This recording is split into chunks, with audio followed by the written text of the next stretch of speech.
আমার নির্বাচনের লাগে নাই আজকে আমি বক্তব্য দিয়ার আমরা সবাই অত্যন্ত প্রিয় ব্যক্তিত্ব খন্দকার আব্দুল মুক্তাদির যে গত এক যুগেরও বেশি সময় থাকি সিলেটর মানুষের সুখে দুঃখে ছায়ার মতো আমরা লগে আছেন।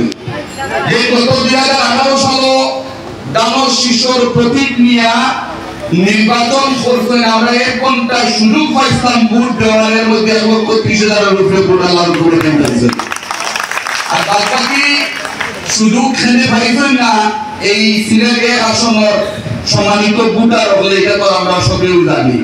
কেউ মামলায় আক্রান্ত হইছেন, ঘর বাড়ি সারিয়া বাড়িয়া থাকছেন, কেউ বয় বৃদ্ধি পাইছেন, বিভিন্ন ভাবে আমরা গত সরকারের সরকার আছে আমরা বয় বৃদ্ধি হামলা মামলার বয় দেখাইয়া নেতা কর্মী সকলের ঘর বাড়ি ছাড়াইয়া একজনের ভাষা ঘন্টায় ঘন্টায় পুলিশ পাঠাইয়া বিএনপি নেতা কর্মীদের না পাইয়া ওই মা বাবার লোকে বাধাচরণ করছে, আর না হইলে ওর লোকে বাধাচরণ করছে, আর না হইলে কুয়ার লোকে বাধাচরণ করছে। এইরকম একটা কঠিন সময়ের মধ্য দিয়ে কিন্তু আমরা গত 15 বছর অতিবাহিত করছি।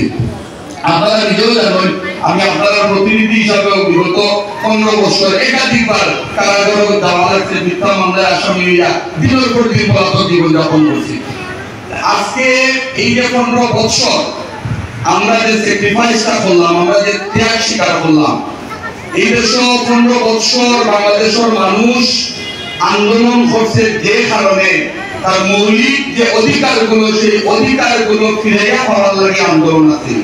মৌলিক অধিকার অন্ন, বস্ত্র, বাসস্থান, কাপড়, চিকিৎসা, ওগুলো কিন্তু আমরা আন্দোলন করছি। আমরা দ্রব্যমূল্যের যে ঊর্ধ্বগতি গত 15 বছর আমরা দেখছি। 15 বছরে গরিব মানুষ খালি গরিব হয়েছে, আর ধনী মানুষ খালি ধনী হয়েছে। কথাটা ঠিক নাই?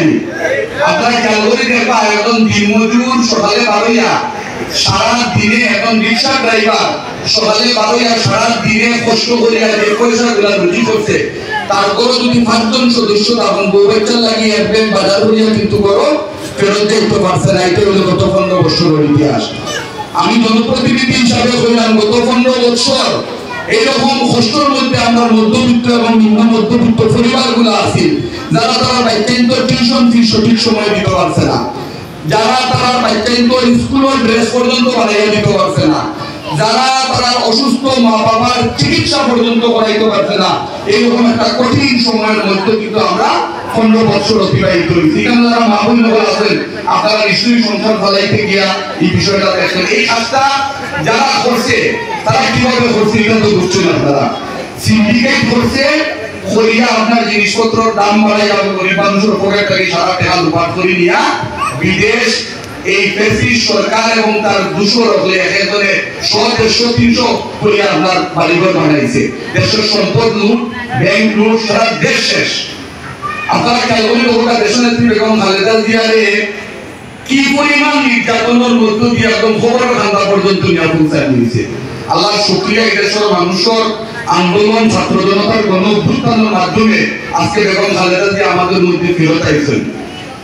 আমরা যারা বিএনপির রাজনীতি করি অথবা বেগম খালেদা জিয়ারে মায়া করি, পছন্দ করি, তার চিকিৎসার দাবিতে যখন আমরা রাজপথের সবচেয়ে নিরীহ কর্মসূচি মানববন্ধন করাতে পুলিশের লাঠি বেনার নিয়ে আমরা লাঠি বাইরে ঘর বাড়ি ছাড়া করে দিচ্ছে।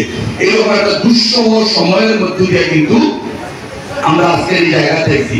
আপনারা খেয়াল করে দেখুন, আমরা দলের ভারপ্রাপ্ত চেয়ারম্যান জনাব তারেক রহমান তাই নিজে নির্যাতিত হয়েছেন। আপনারা নিশ্চয়ই সোশ্যাল মিডিয়ার মাধ্যমে দেখুন নেন, বেগম খালেদা জিয়া দেখা গেছেন কি পরিমাণ মাথার মধ্যে বেঁধে দেওয়া, কিন্তু জনাব তারেক রহমানে একটা দিন লাগে হইতে উঁচু নিয়ে আপনারা যে তাই নিজে নির্যাতিত হয়েছেন। উঁচু কোনদিনও তাই নিজের কথা বলছেন না। বাংলাদেশের মানুষ নির্যাতিত হয়েছে, ও কথাগুলো তাই 15 বছর হইয়া গেছেন।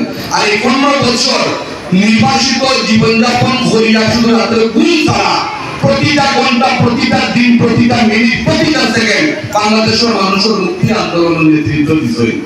আজকে এই যে এত দুঃসময় আমরা পার করলাম, আজকে আমরা সময় আইছে এইগুলা জবাব দেওয়া।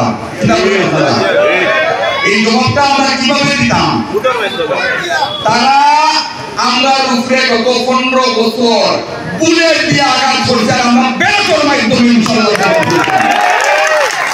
জবাব দেওয়ার সময় এবং সুযোগ আমরা সামনে আইছে। খন্দকার আব্দুল মুক্তাদির আমরা সিলেট এ আসনের রামশিশোর প্রার্থী, তাই আমরা সামনে আজকে উপস্থিত হয়েছেন। তাই কয়েকটা কথা প্রত্যেকটা সমাবেশও গিয়া খুঁজা ওই কথাগুলো কিন্তু আমরা রিপিট করিয়া, এর বাইরে কিন্তু আমরা বক্তব্য নাই। তো তাই কিতাব হইবে এখান তার মুক্তাদি আমরা শুনবো।